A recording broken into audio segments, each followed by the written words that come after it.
It was a typical Thursday evening that was about to become not typical at all.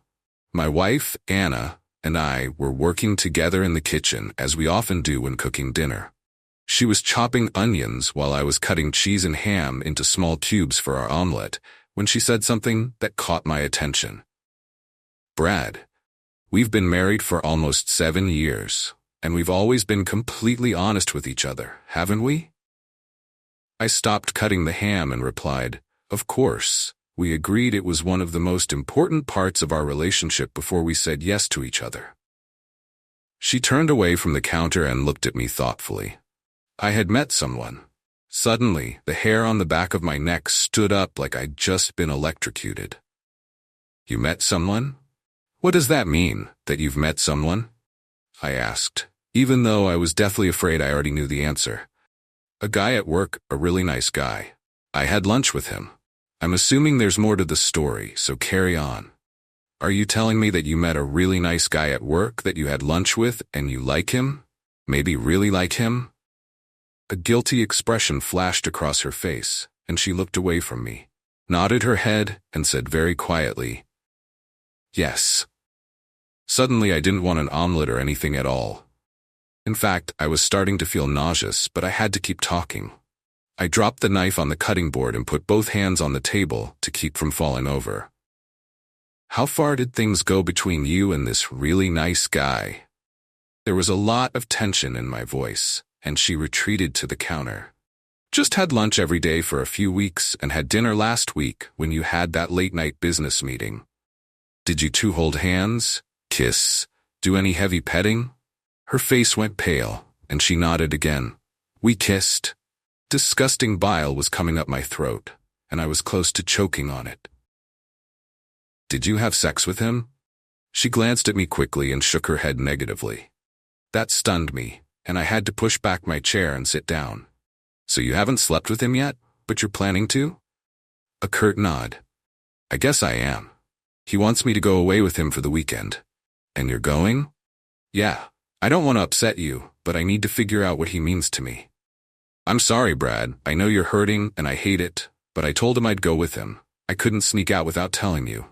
We've always been so honest with each other about everything. Can I ask where you two are going?"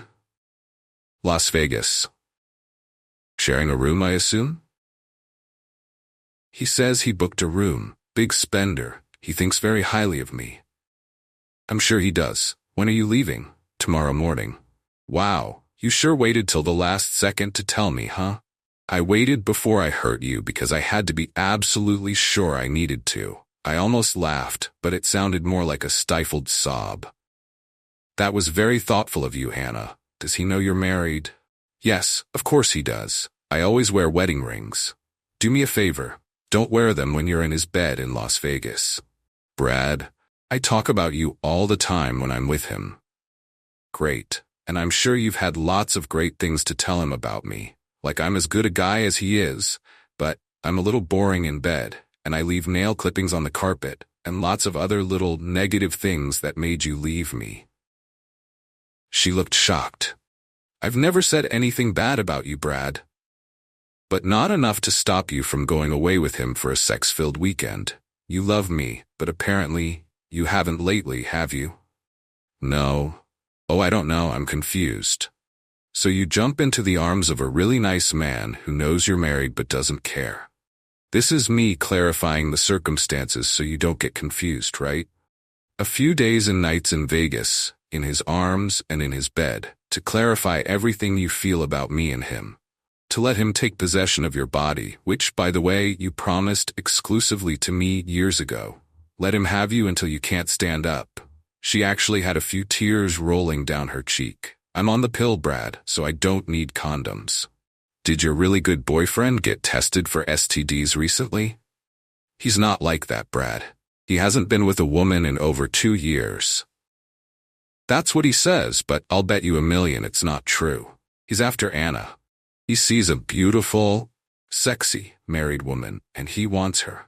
It's the perfect game for guys like him. Steal a beautiful married woman and make the pathetic husband a cuckold. If I'm right and he hasn't been tested, you may find out that what happens in Vegas may not stay in Vegas. Something may follow you home in a very unpleasant way. Is this nice guy your boss? No, he's the boss of my bosses. So you're really selling out, aren't you? No point in climbing the corporate ladder when you can use yourself to slide up a rung that's a few scales above you.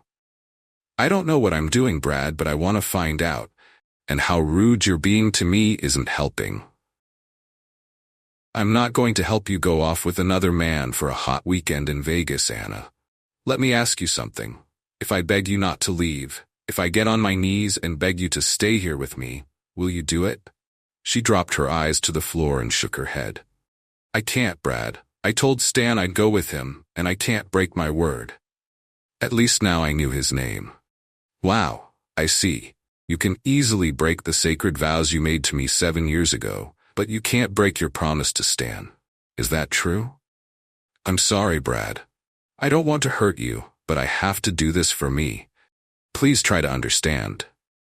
I realized right away that I had lost her, but my pain and suffering gave me an idea. A parting shot that wouldn't make her change her mind, but might make her think about what her actions would do to us. I stood up and turned toward the basement door. Wait here. I want to show you something. Then I'll get out of your way, and you can get ready to go. I went down to the basement and rummaged around until I found the Halloween props I was looking for. Then I opened our wall safe, pulled out a piece of paper, took a hammer and some nails, and carried it into the kitchen. Anna looked at me like I had lost my mind when she saw me dragging the small wooden coffin we were using as Halloween decorations up the stairs. What was that for? Just to have a minute of fun. We've been together a long time, and before we're done, I want to show you something. I set the 3-foot wooden coffin on the kitchen table, dropping the ham and cheese I was working on off the cutting board onto the floor. It's a coffin. Well, a cheap Halloween prop, but it's still a coffin. Here's the lid that goes on the coffin. This is a hammer, and these are nails. When I showed her the hammer, she started to get nervous. And this, I said, showing her the paper I took out of the safe, is our marriage license. I opened the lid of the casket, put our certificate in there, and put the lid back on the casket. Brad, what are you doing? Put our marriage license back where you found it. Why, Anna? It doesn't mean anything anymore, does it? It's where it belongs, in the coffin, ready for burial. She started crying again. What are you talking about, Brad? It's proof that we're married, that after you walk out that door to be with Stan tomorrow, it will no longer be true. Now she was starting to lose her mind. Brad, you don't know that. Don't know. Anna didn't respond. She just cried quietly, but the look on her face told me everything I needed to know. That's what I thought, I whispered bitterly. I couldn't stay any longer. I'm leaving now. I don't want to be here to witness your final act of betrayal. I'll come back to get everything I need after you leave with Stan. If you have extra time in Vegas, though I suspect you'll be too busy warming Stan's bed to think of anything else, you might want to consider what items in the house you'd like to keep. I won't be here when you get back, but my lawyer will contact you in a week or two. Without waiting for her response, I grabbed my jacket, walked out the door, and got into my car. As I drove away, I felt dead inside, completely numb. I had just experienced the worst night of my life, and I had no idea where I was going. I didn't care. I just needed to leave. I don't know that? Oh yes, Anna, but I do know this. Your solution is to go away with Stan. My decision is to divorce you. Now sit down and listen for a minute. Our marriage license is in the coffin where it belongs. I took a nail and put it on the corner of the coffin lid. Bang, bang, bang, bang. I drove it through the lid and into the coffin. The sound was so loud in the small room that it startled Anna, and she jumped up. This is the first nail. It represents the time you went to lunch and dinner with a really nice guy, Stan. I took another nail and put it on the next corner. Bah, bah, bah. This is the second nail. It represents the passionate kisses you shared with really nice guy Stan. Anna's eyes were big, and her mouth began to quiver as she looked at me. But bang, bang, I hammered the third nail into the penultimate corner. This nail symbolizes your agreement to go away with really nice guy Stan to Vegas for the weekend. I picked up the last nail and applied it to the lid in the fourth and final corner of the coffin. Bang. I hit it once to get it firmly embedded in the wood. This is the fourth nail, Anna. You've heard the expression about something being the final nail in the coffin, haven't you? I looked at her, my voice shaking with restrained rage. This is it, the nail that seals it for all eternity, that irrevocably completes the fate of whoever or whatever is inside.